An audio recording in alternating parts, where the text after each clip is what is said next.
আমাদের মেন্ডির সোনা দাদা আর সোনা বৌদির কথা নিয়ে কয়েকটা আবারও বলতে চলে আসছি। হ্যাঁ বন্ধুরা, 2-3 দিন হয়ে গিয়েছে ওদের ভিডিও দিয়েছে, সবটাই দেখলাম। আর আগে একটা ভিডিও বানিয়েছিলাম যখন ওদেরকে নিয়ে কোন ব্লগার্সে কি বলেছে সেগুলা নিয়ে আমি একটা ভিডিও দিয়েছিলাম। তারপর আমি আর ভিডিও দিতে পারিনি বিশেষ কিছু কারণে।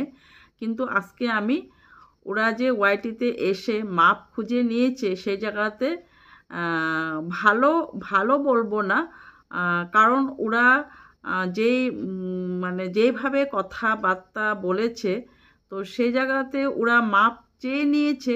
ঠিক আছে, ওরা মাপ চেয়ে নিয়েছে, কিন্তু ওদের ওদের যে একটা নিজের পরিচয় থাকে, সবাইরই দেখো, সবাইরই নিজের একটা পরিচয় থাকে।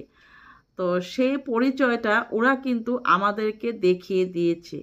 তোমরা কি বলো না বলো জানি না, কিন্তু আমি এ কথাটা না বলে আর পারছি না, তার জন্য আজকে আমি ভিডিওটা বানিয়ে নিয়েছি। হ্যাঁ বন্ধুরা, আমি তোমাদেরকে আমার ব্লগসে দাদা, দিদি ভাই আর দাদার ভিডিও নিয়ে চলে আসছি। দেখো, ওরা তো, আমি বারবার বলছি তোমাদেরকে, ওদের তো আমার থেকে অনেকটাই ছোট, কিন্তু যেহেতু এটা ওয়াইটি দাদা ভাই হিসাবে মন্দিরা আমাদেরকে চিনিয়েছে। আর এটা মন্দিরার থেকে এই আমার ব্লগস ভিডিওটা আমরা কিন্তু পরিচিত, তাই না? তো সেই জন্য আমি বলছি যে সোনা দাদা ভাই আর বৌদির কথা নিয়ে আমি বলতে আসছি আজকে। তো সেটাই দেখো, মানুষের মানে যখন আমরা কিছু কথা বলি, সেই কথার মধ্যে কিন্তু একটা মার্জিন থাকে।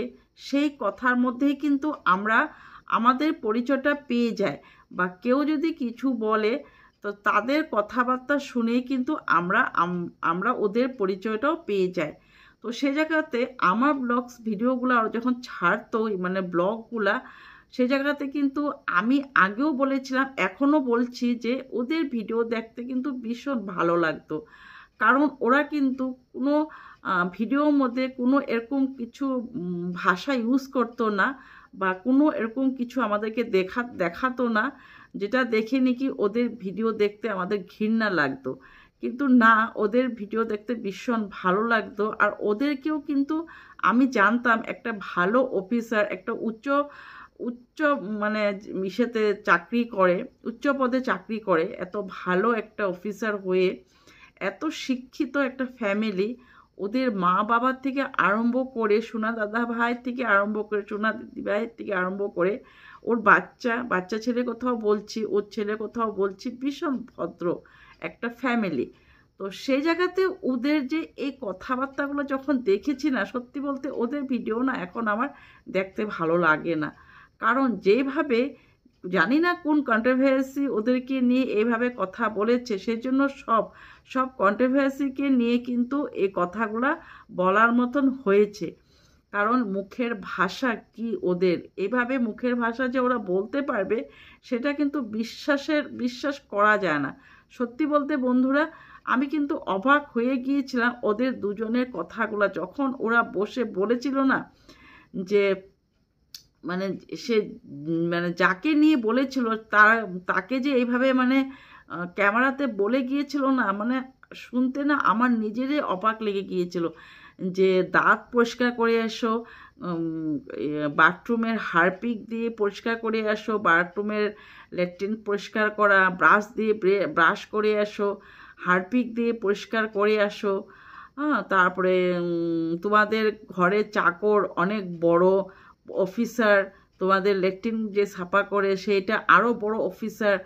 মানে এইভাবে কথা বলা যায়? এত বড় একটা উচ্চ পদের চাকরি করা, এত ভদ্র একটা ফ্যামিলি, এতদিন আমরা দেখে গিয়েছি, এত ভালো মানে কথাবার্তা, এত সুন্দর গান গায়, হ্যাঁ, এত ভালো ভিডিও ওরা দেয়। তো ওদের মধ্যে ওরা কি সত্যি এই চরিত্রের লোক? ওরা কি সত্যি এই চরিত্রের মানুষ?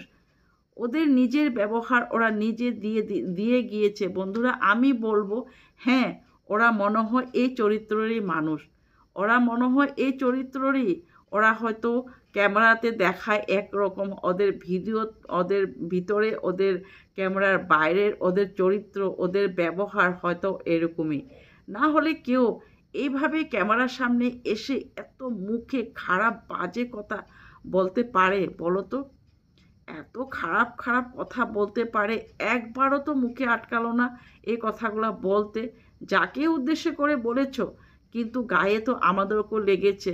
কিন্তু এইভাবে তুমি যে আমাদের কাছে এখন মাপ চেয়ে নিচ্ছ, মাপ চেয়েছো, ভালো কথা, ভীষণ ভালো কথা, ভালো করেছো, মাপ চেয়ে নিয়েছো। কিন্তু তোমাদের পরিচয়টা তুমি যে হারিয়ে দিয়েছো।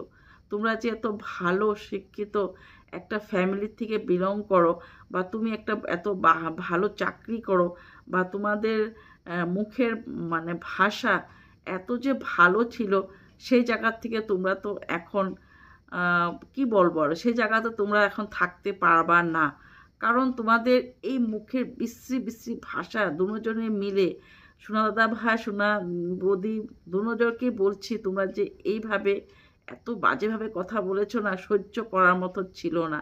যার উদ্দেশ্যে করেছো, জানি না তোমরা কার উদ্দেশ্যে করেছো, সব কন্ট্রোভার্সিকে তো আমি চিনি না, যাকে করেছো, যাকে নিয়ে করেছো, কিন্তু এইভাবে এত খারাপ ওয়ার্ড তোমার মুখের থেকে আনাটা একদমই খারাপ হয়ে গিয়েছে। তোমাদেরকে এখন দেখতে ভালো লাগে, দেখি ঠিকই, কিন্তু কি বলবো আরো, ভালো লাগে না এখন আর।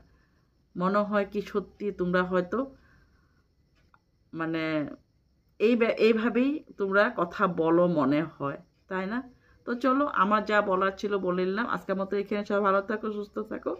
Good bye. কমেন্ট করো, কমেন্ট করতে ভুলো না।